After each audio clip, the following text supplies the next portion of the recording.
Hai, Assalamualaikum. Salam jumpa dengan Bimbel Jakarta Timur. Kali ini kita akan membahas soal latihan PAT Matematika kelas 5 semester 2. Disimak sampai selesai ya videonya.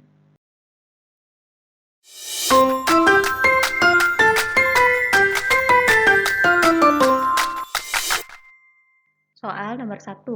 Nilai dari akar 3 dari 512 ditambah 2 pangkat 3 dikurangi akar 3 dari 27 sama dengan.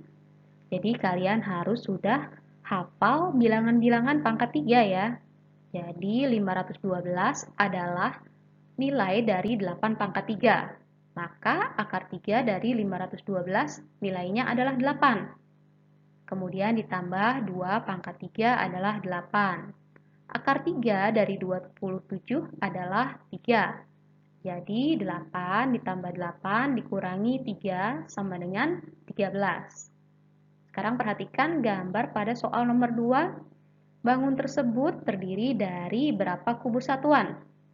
Dari kiri ke kanan ada 4. Kemudian perhatikan dari depan ke belakang juga ada 4 kubus satuan. Sedangkan dari bawah ke atas ada 3 tumpuk kubus satuan.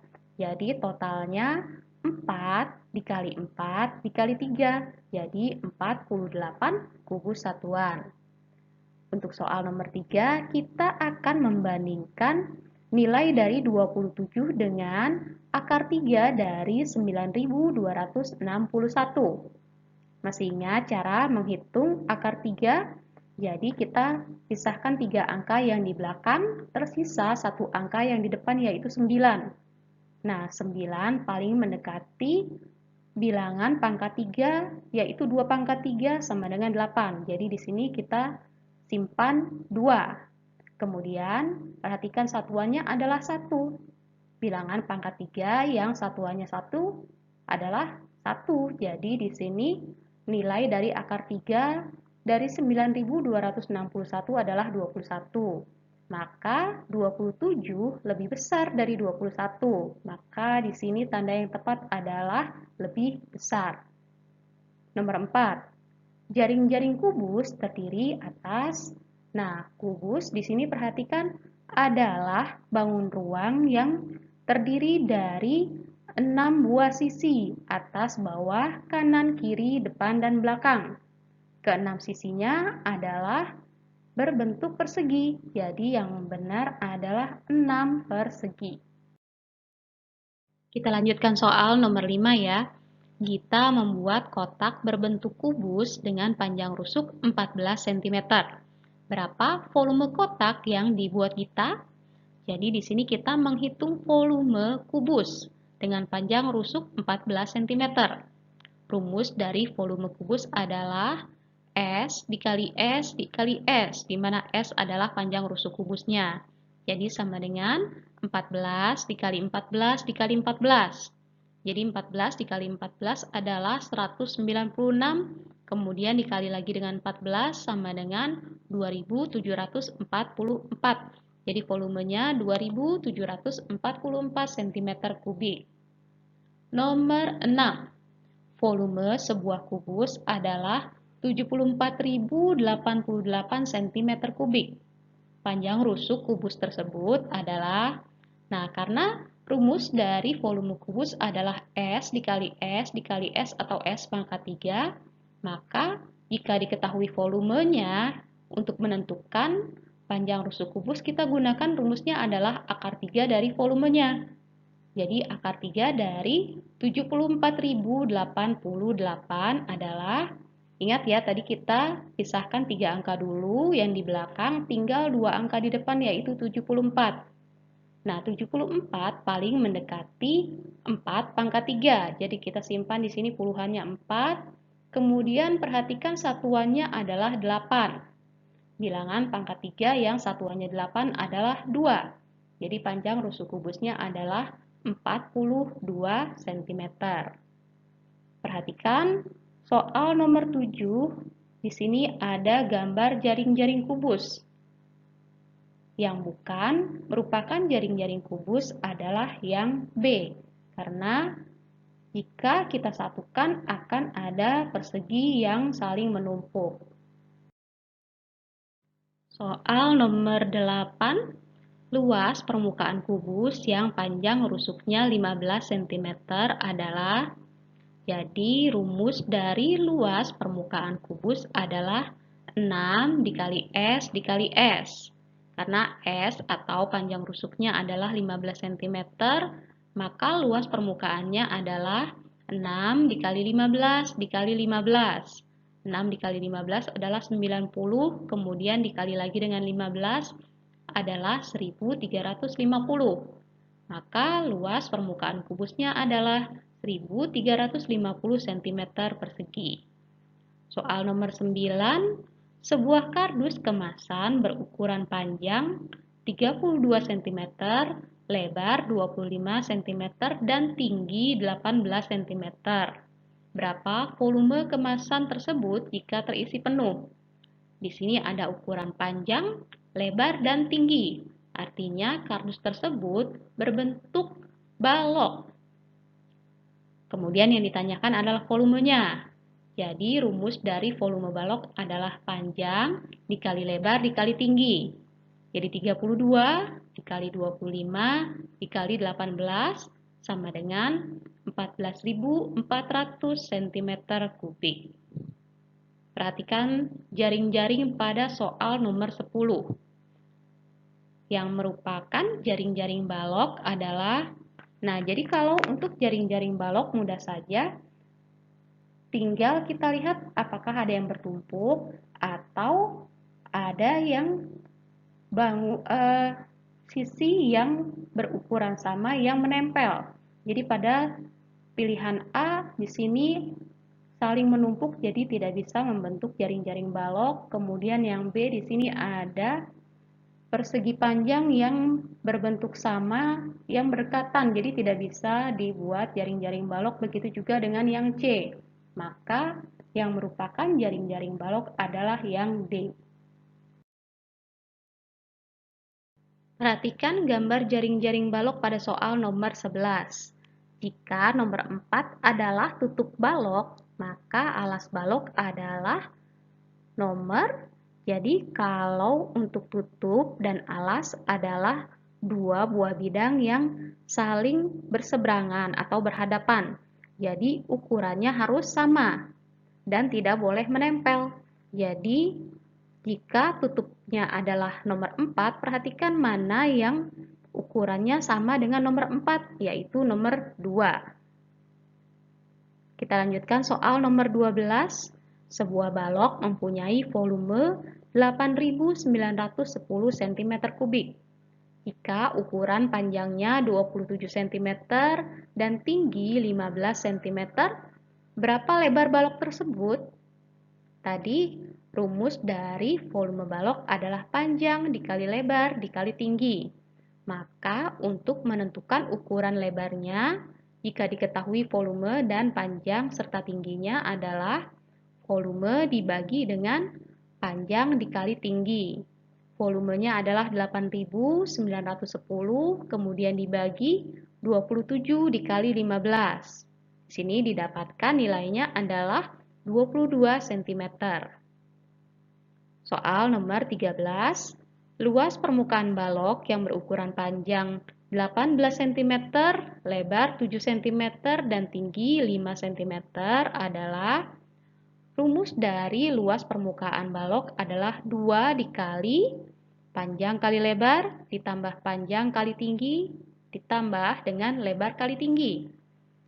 Jadi 18 dikali 7 ditambahkan dengan 18 dikali 5, kemudian ditambah dengan 7 dikali 5. Kemudian kita jumlahkan hasil perkalian tersebut, jadi 126 ditambah 90 ditambah 35.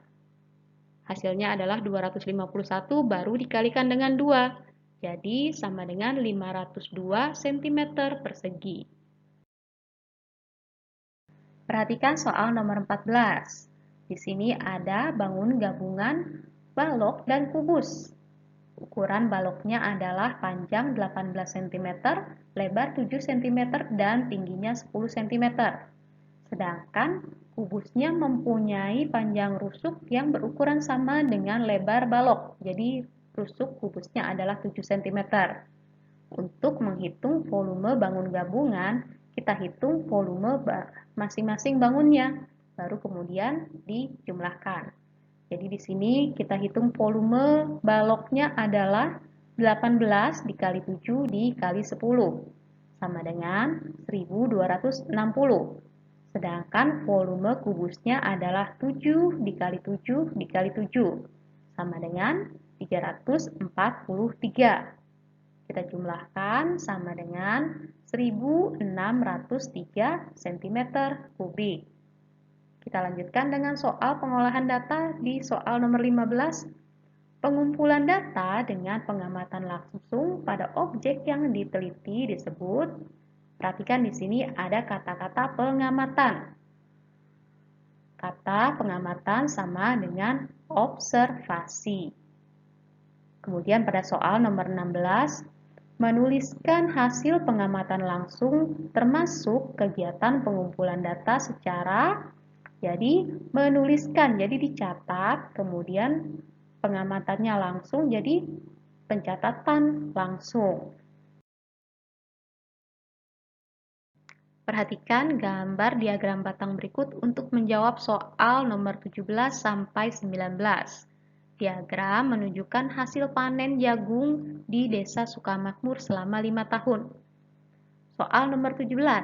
Hasil panen tertinggi dicapai pada tahun, mudah ya, di sini tinggal dilihat batang yang paling panjang atau yang paling tinggi, yaitu pada tahun 2017. Nomor 18. Selisih hasil panen tahun 2017 dan 2018 adalah, jadi di sini 2017 hasil panennya adalah 500. Sedangkan tahun 2018 adalah di sini antara 300 dan 400 di tengah-tengahnya, jadi 350. Maka selisihnya adalah 150 kuintal. Kemudian soal nomor 19, jumlah hasil panen selama 4 tahun.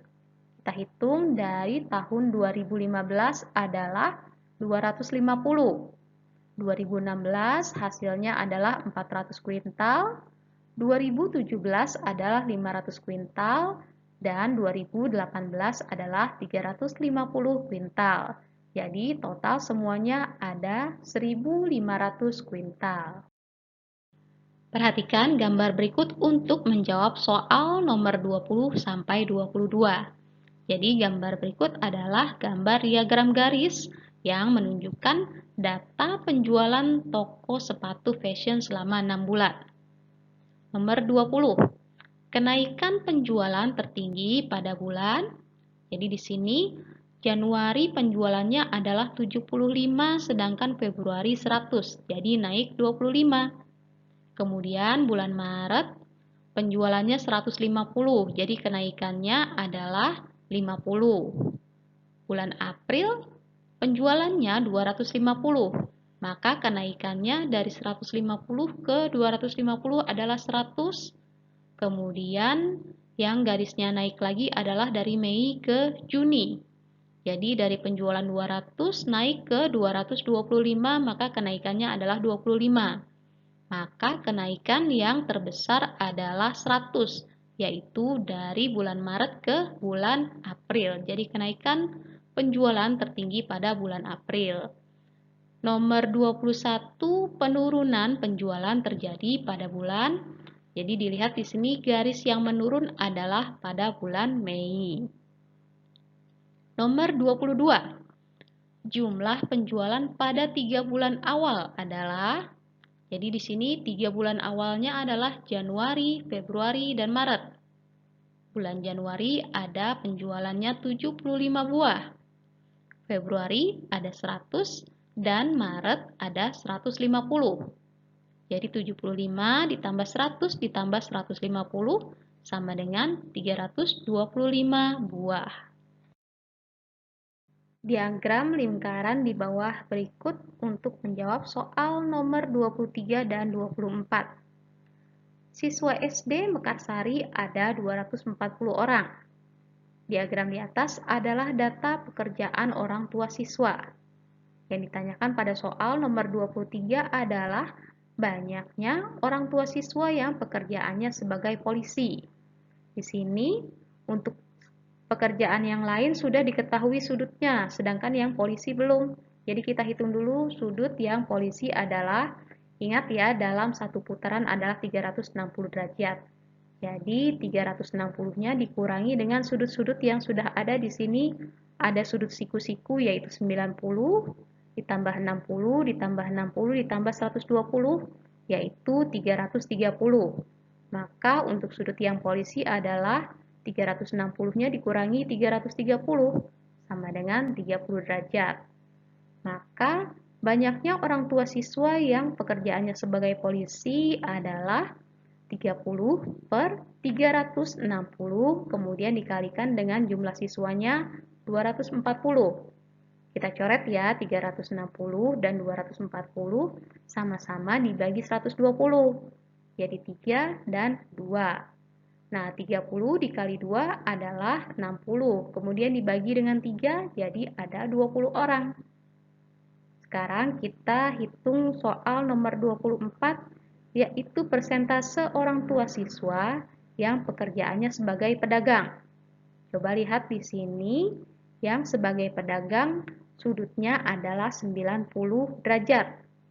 Jadi untuk mengubah ke persen tinggal 90 derajatnya per 360, kemudian baru dikali 100%. Jadi sama dengan 25%. Pada soal nomor 25 terdapat data nilai ulangan matematika di suatu kelas. Tabel frekuensi yang benar untuk data di atas adalah, jadi perhatikan di sini dari pilihan A, B, C, dan D sama-sama nilai 5 mempunyai frekuensi 3 dan nilai 6 mempunyai frekuensi 4. Jadi kita abaikan, tidak perlu dihitung lagi. Sekarang kita hitung yang bernilai 7. Di sini ada 1, 2, 3, 4, 5, 6. Jadi nilai 7-nya ada 6. Maka pilihan yang mempunyai nilai 7-nya 6 adalah pilihan B dan D. Sekarang kita hitung yang nilainya 8, ada 1, 2, 3, 4, 5, 6, 7. Jadi 8 frekuensinya 7, maka tabel frekuensi yang tepat adalah pilihan D. Nah, demikianlah pembahasan kita kali ini. Semoga bermanfaat dan mudah dipahami. Jangan lupa ya, like dan share. Wassalamualaikum warahmatullahi wabarakatuh.